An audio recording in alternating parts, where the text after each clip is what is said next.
भारतीय reserve bank का नया चेक क्लियरिंग सिस्टम जो है 4 अक्टूबर 2025 से लागू हो चुका है, लेकिन इसमें अब दिक्कतें आने लगी। आरबीआई ने इस कदम के साथ इस नए सिस्टम को शुरू किया ताकि बैंक में चेक लगाने के बाद ये घंटों में पास हो जाए और अकाउंट में झटपट जो है पैसा आ जाए। हालांकि अब तकनीकी गड़बड़ियों और कर्मचारियों की सही ट्रेनिंग के अभाव में चेक क्लियरिंग और सेटलमेंट सिस्टम में परेशानी आने लगी है। ऐसे में नए सिस्टम के लागू हो जाने के बाद भी लोगों को चेक क्लियर होने में 2 दिन से ज़्यादा जो है इंतजार करना पड़ रहा है, जबकि प्लान ये था कि चेक फटाफट क्लियर हो और अकाउंट में झटपट पैसे आ जाए। प्रवीण सर, जब इस स्टोरी को मैं लिख रहा था तो द गार्जियन की एक रिपोर्ट थी, ठीक है, उसमें कहा गया कि कोलकाता में जादवपुर इलाके में एक रेजिडेंट है। उन्होंने मंगलवार सुबह में इंडसइंड बैंक के अपने करंट अकाउंट में इंडियन बैंक का चेक जमा कराया था। सर, पहले उनको बताया गया कि नए सिस्टम के तहत जो है चेक एक ही दिन में क्लियर हो जाएगा, और बाद में सर शाम तक अकाउंट में पैसे नहीं आए तो उनको बताया गया कि स्कैनिंग मशीन में दिक्कत आने की वजह से पुराने तरीके से क्लियरेंस के लिए चेक भेजा गया है। उनको कहा गया कि पहले की तरह ही अगले दिन जो है शाम तक के आसपास आपको पैसा जो है अकाउंट में आ जाएगा, लेकिन ऐसा है सर स्थिति कि 48 घंटे बीत चुके हैं, अभी तक कोई अपडेट नहीं है। तो आप तो बड़ा शोरबाजी किए कि भाई 2 दिन नहीं लगेगा, फटाफट पैसा आ जाएगा। अब हो ये रहा है कि 2 दिन जो पहले लगते थे उससे अधिक समय लग रहा है। सर नहीं, देखिए, मुझे लग रहा है कि रिजर्व बैंक ने थोड़ा जल्दबाजी में इस फैसले को लागू किया है। हालांकि कस्टमर्स की या आम जो डिपॉजिटर्स हैं उनकी सहूलियत के लिए ये बड़ा कदम उठाया गया, जहाँ पे कि बहुत इंस्टेंट क्लियरेंस का या 1 घंटे में क्लियरेंस की बात कही गई। अगर आप 10 बजे से लेकर 4 बजे तक के बीच में देते हैं तो लगभग 1 घंटे के भीतर आपका स्कैन करके, और वो जो चेक ट्रंकेशन सिस्टम को रिजर्व बैंक ने लागू किया है 4 अक्टूबर से इसको लागू कर दिया गया।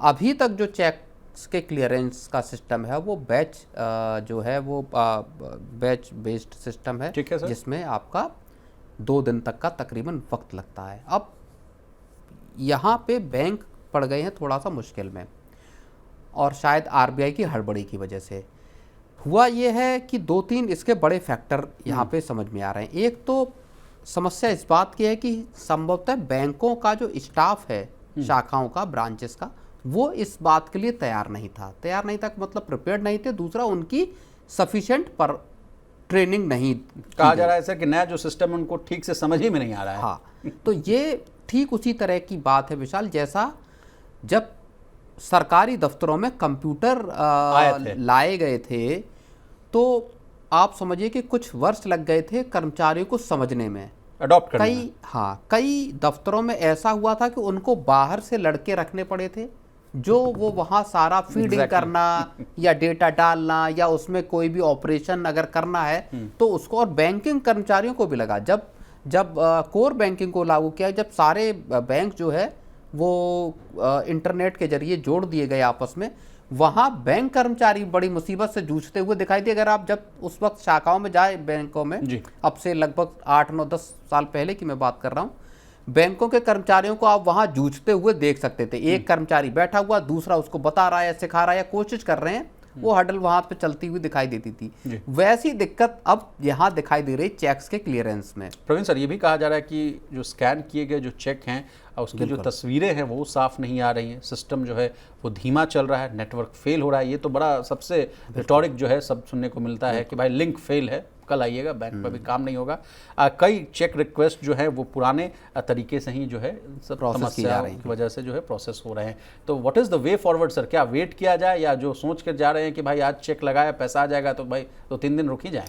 नहीं, मुझे लगता है कि इसमें वक्त लगेगा। ये ग्लिचेस जो हैं वो इनको आयरन आउट होने में या इनको ठीक होने में अभी वक्त लगेगा। आप ये मानकर चलें कि तत्काल अगर आपको आपके डाले गए चेक फटाफट आ जाएंगे तो अभी अलग अलग बैंकों की अलग अलग ब्रांचेस के हिसाब से यहाँ वक्त लगना स्वाभाविक है। इसमें वक्त लग सकता है, स्टाफ के सैनिटाइजेशन में भी अभी टाइम लग सकता है। सर, इसी बात से हम लोग आगे भी चर्चा को लिए चलेंगे। कल हम लोगों ने मनी सेंट्रल में इस बात की चर्चा की कि केवाईसी को लेकर भी जो है देश के सबसे बड़े बैंक जो हैं एसबीआई, उनके जो है मालिक साहब जो हैं, समझिए जो एमडी साहब हैं, सीईओ साहब हैं, सेठी साहब, उन्होंने भी कह दिया कि भाई केवाईसी आपने तो कह तो दिया कि फटाफट करवा लो, लेकिन उसको भी लागू करने में ना बहुत दिक्कतें आ रही हैं, चुनौतियां उसमें भी है।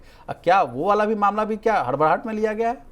केवाईसी को लेके अप्रोच को, और जो एसबीआई के जो चेयरमैन है वो उन्होंने बहुत सही बात कही है, और ये अगर आप व्यक्तिगत तौर पर भी देखेंगे अलग अलग उस पर, हालांकि लोगों ने सवाल नहीं उठाए, लेकिन जब आप अपने आप सोचेंगे इस चीज़ को तो आपको लगेगा कि यार हर चीज़ के लिए अलग अलग केवाईसी आपको करनी पड़ रही है। हर ट्रांजैक्शन के लिए, हर आपको जो भी फाइनेंशियल आपकी रिक्वायरमेंट है, वहाँ आप जैसे ही कोई स्टेप उठाते हैं आपको केवाईसी की ज़रूरत आ जाती है। चाहे डीमैट खोलना हो, चाहे इंश्योरेंस की बात हो, चाहे कोई बैंक का खाता खोलना हो, एलपीजी सब्सिडी लेने के लिए सर, जनधन अकाउंट के लिए चलाने के लिए। बिल्कुल। तो वो एक समस्या ऐसी है जहां सरकार को इस पे विचार करना चाहिए था कि क्या सबसे हैजल फ्री तरीका हो सकता है किसी केवाईसी को करने का, या नो योर कस्टमर, या उसकी आइडेंटिफिकेशन को साबित करने के लिए, जिसमें देखिए शहरों के लोग तो फिर भी कर लेते हैं, जिनके पास साधन है, जिनके पास आपके मोबाइल है, इंटरनेट है, बाकी चीज़ें हैं, आपको जानकारी है। लेकिन आप सोचिए टियर 2 टियर 3 शहर के किसी भी व्यक्ति के बारे में, गांव देहात के रहने वाले व्यक्ति के बारे में, जिसको शहर जाना पड़ता है अपना सारा डॉक्यूमेंट्स लेके, वहाँ लाइन लगा के फिर आप अपनी केवाईसी करा पाते हैं। कभी बैंक वाले कहते हैं कि आप कल आना, कभी परसों आना। तो ये जो मुश्किलात हैं, इनका सरकार को और रिजर्व बैंक को एक सॉल्यूशन लंबा सोचना चाहिए कि आखिर केवाईसी पर एक ऐसी पॉलिसी हो जहां लोगों की जो समस्या है वो मिनिमम की जा सके। नहीं सर, आपकी सारी बातों का लबोलुबाब यही है कि कोई भी जो फैसला बनाए या कोई डायरेक्टिव्स डाले ऊपर से, from top to bottom approach वाले की तरफ से भी अगर आप चल रहे हैं तो उसको थोड़ा सोच समझ कर चलें, क्योंकि देश बहुत बड़ा है, 140 करोड़ की आबादी है। टियर 2 टियर 3 सिटीज में ही अधिकतर आबादी आपकी रहती है। शहरों में कितने % लोग हैं? 60% आपकी जो आबादी है वो एग्रीगेरियन है, तो उसको आप लागू कर देते हैं, उसके बाद फिर आप ही को बैक होना पड़ता है, तो ये थोड़ा समस्या वाली बात है। उसमें दिक्कत ये, सरकार के सामने दिक्कत ये है कि सरकार को जो नेसेसरी प्रिकॉशंस हैं वो सरकार लेना चाहती है और लिए जाने भी चाहिए विशाल, क्योंकि पूरा मामला पैसों का मामला है। अगर केवाईसी नहीं होती, और सरकार का एक टारगेट ये भी था कि जो स्लिपेजेस हैं, जो लीकेजेस हैं, वो रोके जाएं, वो बिना केवाईसी के नहीं हो सकते। लोगों के साथ जिस तरह के फ्रॉड हो रहे हैं वहां पे भी केवाईसी की रिक्वायरमेंट है। म्यूल अकाउंट्स खोले जा रहे हैं, उनके जरिए पैसों का मनी लॉन्ड्रिंग हो रही है, मनी लॉन्ड्रिंग हो रही है।